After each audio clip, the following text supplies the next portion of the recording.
Leto opisa nabo nyategeza ng'omwana w'emyaka 7 bwe yakabanyisibwa omwezi oguwedde ng'amutumye ku dduuka okugula ebinyeebwa. Agambye nti gawayise ennaku 3 yagenda okulaba ng'omwana watambula ajagira kwe kumubuuza gwali kubadde n'amutegeeza ati omuvubuka Frank Bukenya yamutuuza mu mbuga za sitaani kyokka n'amulalika obutaba gwagamba. Mbuuza omumanyi bulungi ne mbuuza omumanyi bulungi n'aŋŋamba nti ye kati taata waabwe olwakomawo ne mbimugamba n'afuna afande ne bajjayo ne kawungeezi ssaawa nga 2 ne bamukwata oyo omuvubuka. Bwe bamutuuse waka ne bamuleeterako abavubuka 6. Kati abavubuka 6 omwana ne bamubuuza ku abalondeko eyamukozesa n'alondako era yo Bukenya Frank. Kati bwe bamaliza ne bamuteekako empingo ne bamutwala e Mateete. Bamutuuse Mateete obudde bwali buzibye batugamba tukomewo enkya kumakya ne tuddayo enkya kumakya ne twatuukayo batugamba tumale okuva mu ddwaliro ne tukayo ng'omwana ne bamusobyako omusawo n'amukebera olwamaliziza ne tukomawo. Kati bwe twali tukomawo kati mwami Waswa ne Byekwaso ne bajja ne baŋŋamba tubiveemu ensonga tuziveemu kubanga omwana si wange tuziveemu bampa obukadde 3 nze n'eŋŋaana. Kati olwagaana ne baŋŋamba wakiri katuzitwale wa state atte omusango naye ku Lwokuna okusomera omusibe omusango bamwongereyo e Masaka ne batugamba nti omusibe olw'ensonga n'omwana tamanyi muvubuka eyamuwamba omwana taliiko obujulizi tamanyi na kyalo ki byonna talina kyamanyi ne wabawo omulenzi tamanyi yonna abantu be bamusimbiddewo 6 tasobola kuddamu kulondayo omwana. Kati olw'ensonga eyo omusango guggaddwa nga ye bano bo bamala kuŋŋamba bwemba ŋŋaanyezisa obukadde 3 bagenda bbuwa state ya buli omusango gufa. Mu lukiiko lw'Omulozi Nattabi nga nemutuuze ku kyalo kyanyina mudu ategeeza ng'omwana emyaka 9 byasobezebwako omuvubuka tegisira Faiz wabula nejja buli kati poliisi alemeddwa okukwata omuvubuka ono. Omanyi ko lya Faiz naye nga gwe Faiz omumanyi abataka Faiz omumanyi. Ssentebe Yonawaso yeeganya bimogerwako agamba nti ye talina kyamira alabirawo nga Bukenya Faiz alya butaala. Era sebo nakikola nenkomawo bannannyini ewannannyini musango nantegeeza nti chairman sina kye nja kugamba okujjako mwe tumaze kugenda ku ddwaliro nentegeera peyini omwana gye yafunye bwebanga nyangu tusobola okutuula ng'abantu. Kyenjaga mu bavubuka baffe ab'ensangi zino oluusi kize olw'okubanga ebbula ly'emirimu lyasukka.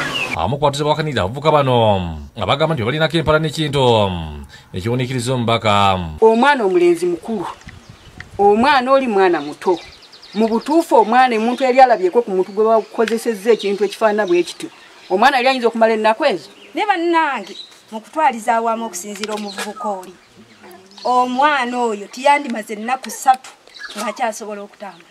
Omubaka namugamba nabatabukidde n'agamba nti kibakola kyongera bungisa abaana basomezebwako ne bazadde baabwe obulumi. Omuntu ng'afunyanga ekizibu omulekanga na omutima gwe ne gukkakala. Mwe abazadde abali wano okukwatira omwana kintu kinene nnyo. Kirungi mukitegedde nti omwana oli bakola ki bamukwata kati mumuwerekerezaako bigambo birala. Mukazi oyo mulimba omukazi muki ebyo si byammwe si mulimu gwammwe. Actually kaseera kano mwali badde musaasira Katonda amuyambe omwana wafuna obwenkanya. Abakyala abaana baffe mubayambe ngono mumudde temukkiriza abantu musonga mulungi mwana ono okubanga avuddeyo n'ayogera abala basirika. Omwogezi wa poliisi mu Bindubiri Masaka Muhammad Nsubuga agamba nti nga poliisi bakola ogwabe tebanonyeza ku musango kabasenya omwana wabula fayiro yasindika omuwa wa gavumenti esemba buli talagira Bukenya ateebwe. Era okukakkana yawubula ati no obujulizi obwaliwo bwali bukontana n'atugamba ati no omuntu oyo aweebwe bondi akunyonza kukyagenda mu maaso. Era wenjogerera omuvubuka Bukenya bamuwa police bond okusinziira ku DPP or Director of Public Protection amukiikirira mu Sembabule district. Yona Nanyemo yakusakidde eggulu lino. Gavumenti esabiddwa okukwasizaako abayizi abasoma ebyemikono okuyita mu nteekateeka yaayo ey'okwejja mu bwavu eya Parish Development Model basobole okufuna entandikwa okussa bye basoma mu nkola. Amagezi gano gabaweereddwa abakulembeze ku mukolo abayizi abasoma ebyemikono kwe batikkiddwa.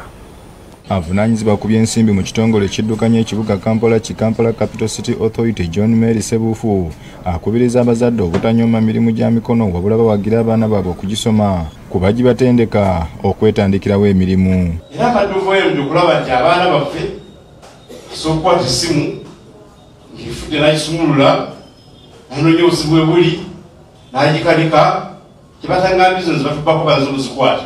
Sebufu okwogera bino asinzidde ku mukolo gw'amatikkira g'ettendekero lya Kowa Technical and Business Institute mwe batikkidde abayizi abawera ddala 10 mu bukugu obw'enjawulo ng'era ono yakiikiridde Road Mayor wa Kampala Elias Lukwago.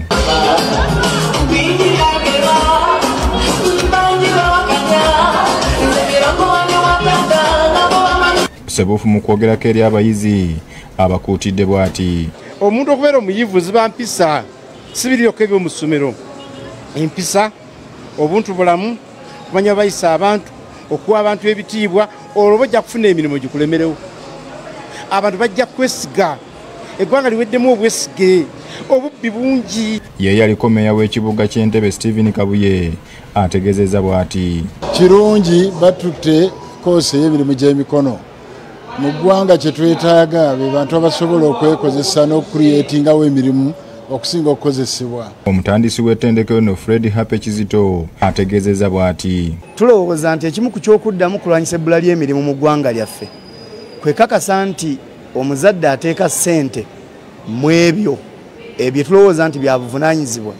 Omwana ng'agenda ku ssomero bw'avaayo ng'asobola okukola ekyo kye yagenza okuyiga. Mu kwogerako n'abatiikiddwa balaze we bagenda okutandikira oluvannyuma lw'okutikkibwa. Era nessanyu lingi okulaba nti nomazeeko kati saawa zino ndi munnamawulire omutendeke. Era ndi musanyufu nnyo kuba nti ngenze. Abatuuze basattidde bwe basanze abaana b'essomero nga bagudde ku kkubo ne balowooza nti bano balina Ebola. Bayisa abasawo okubakebera ogubadde bino bibadde bwayise. Wabadde wakasatire bwayise mu zooni ya Katogo abaana basatu abatemera wakati w'emyaka 11 ne 17 bwe babadde batambula ne bapondoka ne bagwa wakati mu masaŋŋanzira ne babimba ejjovu ekisatiza abatuuze nga batebereza nti bano bandibeera n'ekirwadde ekya Ebola.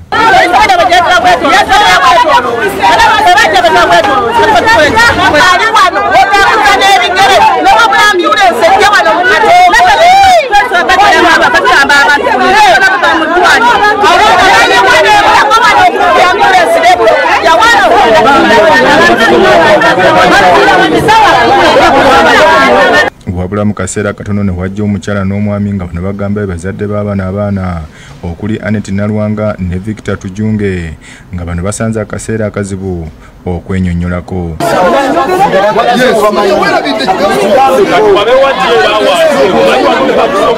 Oluvannyuma abasawo b'ebyobulamu okuva ku ggombolola y'e Kawempe batuuse Bukubira okulaba ogubadde nga kizuuliddwa nti abaana tebalina bulwadde bwa Ebola nga kiteeberezebwa nti bandiba nga balidde ebirimu ebikyamu. Tufunye mu basawo batusingako batugambye badde enjala nga babadde basiibye bagiyita drive bano abakyaki abasiibisa abaana naye incidence eyo baddewo ssaawa 4 paka nakati poliisi etuuse essaawa olunaku luno olwaleero ne boolekera mu ggwanga erya Sudan era ng'eno bagenda kwetaba mu mpaka eza Africa eza Central and East Africa eza Sekafa zigenda okutandika okuyinda ng'ennaku z'omwezi 28 omwezi guno gwe tulimu okutuuka ng'ennaku z'omwezi 11 omwezi ogujja.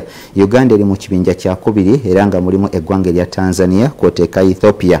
Bano basitudde wansi w'omutendesi gwe bayita Jackson Mayanja Miyamia the Great era nga agenze n'abavubuka 24. Bwe tuvaako ne tugendako ebweru w'eggwanga empaka eza UEFA Champions League zizzeemu okubeera nga zizanyibwa olunaku luno ekirekikesa olunaku luno olwaleero era nga klabu ya PSG, Benfica, Borussia Dortmund, Chelsea bamaze okubeera nga bakakasiza nti bayisewo okugenda ku luzannya olwa raundi ye 16. Katugende tulabe enteekateeka eyo.